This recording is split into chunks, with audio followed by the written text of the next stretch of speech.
Hello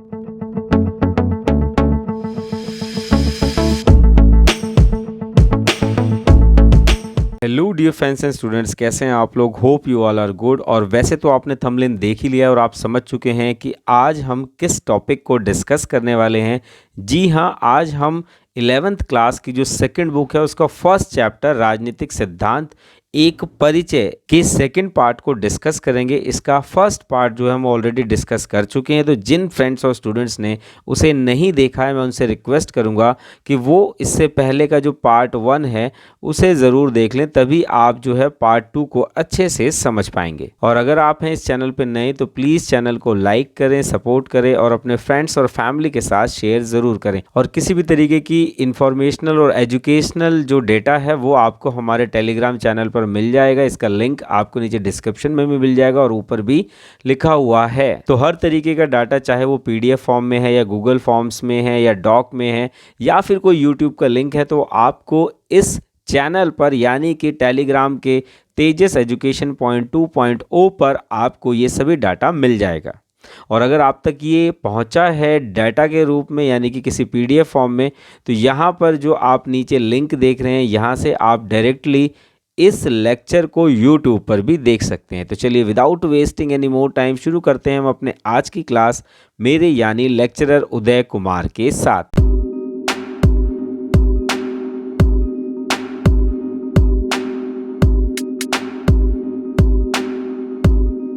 तो चलिए एक बार क्विक रिव्यू ले लेते हैं कि पिछले लेक्चर में हमने किन किन टॉपिक्स को डिस्कस किया था। हमने डिस्कस किया था कि राजनीतिक सिद्धांत की जो जड़ें हैं वो मानव की अस्मिता यानी कि मानव की शुरुआत से ही जुड़ी हुई हैं, और इसके साथ जो क्वेश्चंस थे उन्हें भी हमने डिस्कस किया। उसके बाद हमने राजनीति का एक सामान्य परिचय को डिस्कस किया, जिसके अंतर्गत हमने सामान्य शब्दों में राजनीति क्या है, नागरिक स्तर पर या अभिव्यक्ति स्तर पर राजनीति क्या है, अधिक संकीर्ण अर्थों में भारतीय संदर्भ में, इन सब संदर्भों में हमने राजनीति के एक जनरल इंट्रोडक्शन की चर्चा की थी। उसके बाद हमने अन्य विचारकों के द्वारा किस प्रकार राजनीति को परिभाषित किया है उसे देखा था, जिसमें हमने महात्मा गांधी और गार्नर के शब्दों में राजनीति क्या है उसकी चर्चा करी थी। उसके बाद हमने डिस्कस किया था कि राजनीति शब्द जो है उसकी उत्पत्ति किस प्रकार हुई।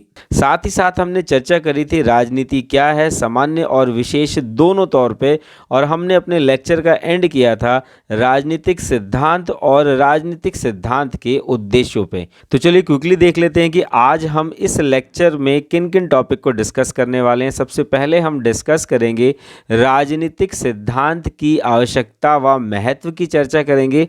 उसके बाद हम डिस्कस करेंगे राजनीतिक सिद्धांत में हम क्या पढ़ते हैं, यानी कि सबसे ज़्यादा इम्पॉर्टेंट जो कॉन्सेप्ट होने वाला है कि राजनीतिक सिद्धांत में हम किन टॉपिक्स को पढ़ते हैं वो। उसके बाद हम चर्चा करेंगे राजनीतिक सिद्धांतों को व्यवहार में कैसे उतारा जा सकता है, क्योंकि राजनीति की जब भी बात होती तो हमारे जहन में नेगेटिव विचार जो है राजनीति को लेकर आते हैं, और उसे पॉजिटिवली हम कैसे अपने व्यवहार में उतार सकते हैं उसकी चर्चा करेंगे। और उसके बाद हम लास्ट करेंगे अपने लेक्चर का कि हमें राजनीतिक सिद्धांत क्यों पढ़ना चाहिए, वो क्या कारण है जिनकी वजह से हमें राजनीतिक सिद्धांत को पढ़ना चाहिए। तो चलिए लेक्चर की शुरुआत करते हैं पहले पॉइंट से, यानी कि राजनीतिक सिद्धांत की आवश्यकता व महत्व, यानी कि क्यों राजनीतिक सिद्धांत जो है वो हमारे लिए आवश्यक है या क्यों महत्वपूर्ण है। तो देखिए यहाँ से सबसे पहले आपका जो क्वेश्चन बनता है वो यही बनता है कि राजनीतिक सिद्धांत की क्या आवश्यकता है,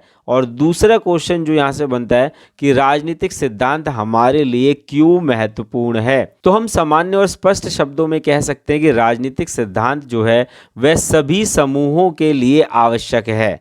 अब क्यों आवश्यक है वो हम नीचे पॉइंट्स के द्वारा इसे समझने का प्रयास करेंगे। तो पहले पॉइंट के रूप में हम देख सकते हैं कि राजनीतिक विचार व संस्थाओं की बुनियादी जानकारी नागरिकों के लिए लाभदायक होती है। यानी कि अगर आप पार्टिसिपेशन करना चाह रहे हैं राजनीति में, तो जो विचार है उसका जो बुनियादी खाका है वो हमें राजनीतिक सिद्धांत के माध्यम से पढ़ने को मिलता है। सेकंड पॉइंट के रूप में हम देख सकते हैं लोकतंत्र के सफल संचालन के लिए नागरिकों को जागरूक होना जरूरी है, यानी कि जिस देश के नागरिक जागरूक होते हैं वो राजनीति में क्या करते हैं, एक्टिवली पार्टिसिपेशन लेते हैं। थर्ड पॉइंट के रूप में हम देख सकते हैं कि राजनीतिक सिद्धांत के द्वारा राजनीतिक शिक्षा का प्रसार होता है, यानी कि जो पॉलिटिकल एजुकेशन है वो कैसे डेवलप होती है, वो राजनीतिक सिद्धांत के माध्यम से ही डेवलप होती है या विकसित होती है। तो आई होप अब आप ये जान चुके होंगे कि राजनीतिक सिद्धांत की आवश्यकता क्यों है।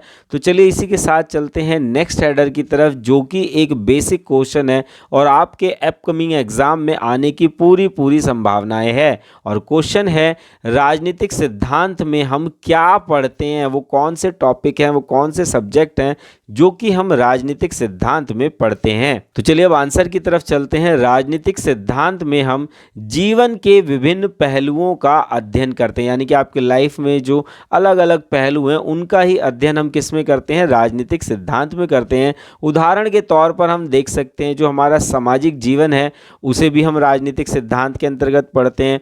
सरकार और संविधान जैसे जो मूलभूत तत्व हैं किसी भी राज्य के लिए, उनका भी हम अध्ययन जो है वो राजनीतिक सिद्धांत के अंतर्गत करते हैं। और बहुत सी अवधारणाएं हैं जैसे स्वतंत्रता, समानता, न्याय, लोकतंत्र और धर्मनिरपेक्षता आदि जैसे जो विषय हैं उन्हें हम राजनीतिक सिद्धांतों में रखकर देखते हैं। तो आई होप अब अगर राजनीतिक सिद्धांत में हम क्या पढ़ते हैं, अगर इस तरीके का क्वेश्चन आ रहा है तो आप इसका जवाब देने में सक्षम रहेंगे। तो चलिए इसी के साथ चलते हैं हमारे नेक्स्ट हेडर की तरफ, जो है राजनीतिक सिद्धांत को व्यवहार में उतारना।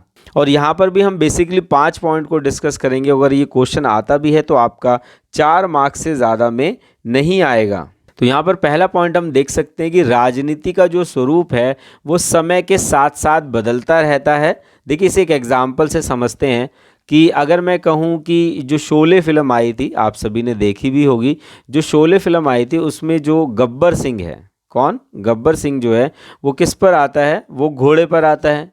किस पर आता है, घोड़े पर आता है। तो उस समय के हिसाब से जो डाकू थे वो घोड़े पर आते थे। और अगर वर्तमान की बात करूं तो जैसे धूम 3 या धूम 4 जो भी आपने मूवी देखी होगी, उसमें जो डाकू होते हैं या जो चोर होते हैं वो किस पर आते हैं, बाइक पर आते हैं। सुपर बाइक जो होती है उनके पास होती है। तो हो सकता है आने वाले समय में क्या हो, अगर 2050 की बात करें तो कोई प्लेन से हो सकता है कि जो चोरियां हो रही हो वो कैसे हो, वो प्लेन से हो। तो समय के साथ साथ राजनीति का जो स्वरूप है वो भी बदलता है।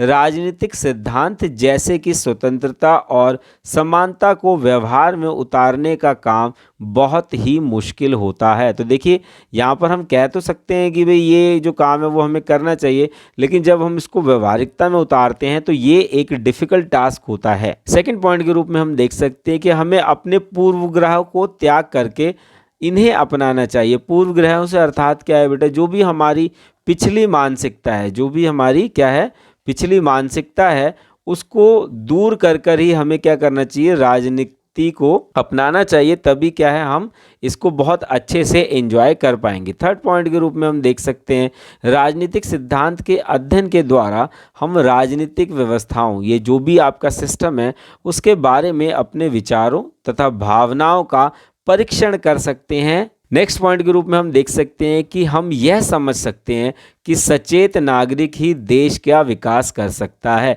तो सचेत नागरिक का मतलब क्या है, वो नागरिक जो कि क्या है, जागरूक है, जो कि अपने तरीके से उसकी आंखें खुली हुई हैं। ऐसे नागरिक जो हैं वही क्या कर सकते हैं, देश का विकास कर सकते हैं। और इसीलिए भी हमें क्या करना चाहिए, राजनीतिक सिद्धांतों को अपने व्यवहार में उतारना चाहिए। अगले पॉइंट के रूप में हम देख सकते हैं राजनीतिक सिद्धांत कोई वस्तु नहीं है, ये मनुष्य से संबंधित है। उदाहरण के लिए समानता का अर्थ सभी के लिए समान अवसर है, फिर वह महिलाएं, वृद्ध, विकलांग के लिए अलग व्यवस्था की गई है। अतः हम कह सकते हैं कि पूर्ण समानता असंभव है, भेदभाव का तर्क संगत आधार ज़रूरी है। तो आप देखिए किसी भी समाज में रहते हैं जहाँ पर बच्चे भी हैं, बुज़ुर्ग भी हैं, महिलाएं भी हैं, तो उनको क्या दिया गया है, कुछ स्पेशल प्रेफरेंस दिया गया है ताकि वो अपना जो विकास है, ताकि अपना जो वो विकास है वो कर सके। तो यहाँ पर हम कह सकते हैं कि पूर्ण समानता लाना तो संभव नहीं है, लेकिन विशेषों के साथ समानता लाना ही जो है वो सही मायनों में राजनीतिक सिद्धांत को व्यवहार में उतारना रहेगा। तो चलिए इसी के साथ चलते हैं हमारे आज के लास्ट हेडर की तरफ, जो है हमें राजनीतिक सिद्धांत को क्यों पढ़ना चाहिए। और ये जो क्वेश्चन है बेटा, ये मोस्ट इंपॉर्टेंट क्वेश्चन है, आपके अपकमिंग एग्जाम में इसके आने की पूरी संभावना है, तो इसे मोस्ट इंपॉर्टेंट की कैटेगरी में रख लें। तो चलिए अब इसके आंसर की तरफ चलते हैं। इसके आंसर में हम देख सकते हैं कि भविष्य में आने वाली समस्याओं के समय एक दृढ़ निर्णय लेने वाला नागरिक बनने के लिए, देखिए एक जो डिसीजन मेकिंग पावर जो है वो जो नागरिकों के पास है वो उस व्यक्ति में, उस नागरिक में आ सके, इसीलिए भी हमें राजनीतिक सिद्धांत को पढ़ना आवश्यक है। सेकंड पॉइंट के रूप में हम देख सकते हैं एक अधिकार संपन्न एवं जागरूक नागरिक बनने के लिए, राजनीतिक चेतना जागृत करने के लिए भी क्या है, हमें राजनीतिक सिद्धांत को पढ़ना चाहिए। थर्ड पॉइंट के रूप में हम देख सकते हैं कि समाज में पूर्वाग्रह को समाप्त करके एवं एकता कायम करने के लिए भी हमें राजनीतिक सिद्धांत को पढ़ना चाहिए। अगले पॉइंट के रूप में हम देख सकते हैं किसी प्रकार का भी जो वाद विवाद है, तर्क वितर्क है, लाभ हानि का आकलन करने के बाद सही निर्णय लेने की जो कला है, सीखने के लिए हमें राजनीतिक सिद्धांत को पढ़ना आवश्यक है। अगले पॉइंट के रूप में हम देख सकते हैं शासन व्यवस्था की जानकारी के लिए भी हमें राजनीतिक सिद्धांत को पढ़ना चाहिए। लोकतंत्र की उपयोगिता का जो ज्ञान है वो भी हमें राजनीतिक सिद्धांत के माध्यम से ही मिलता है। अगले पॉइंट के रूप में हम देख सकते हैं अधिकार एवं कर्तव्यों को समझने के लिए भी हमें राजनीतिक सिद्धांत को पढ़ना चाहिए। और यहाँ पर लास्ट पॉइंट जो है वो है अंतर्राष्ट्रीय शांति व सहयोग को बढ़ावा देने के लिए भी हमें राजनीतिक सिद्धांत को पढ़ना चाहिए। तो इस चैप्टर में और इस लेक्चर में बस इतना ही। मिलते हैं आपसे नेक्स्ट क्लास में, जहां पर किसी और इंटरेस्टिंग टॉपिक के साथ हम आपके साथ रूबरू होंगे। तो तब तक के लिए जय भीम, जय भारत।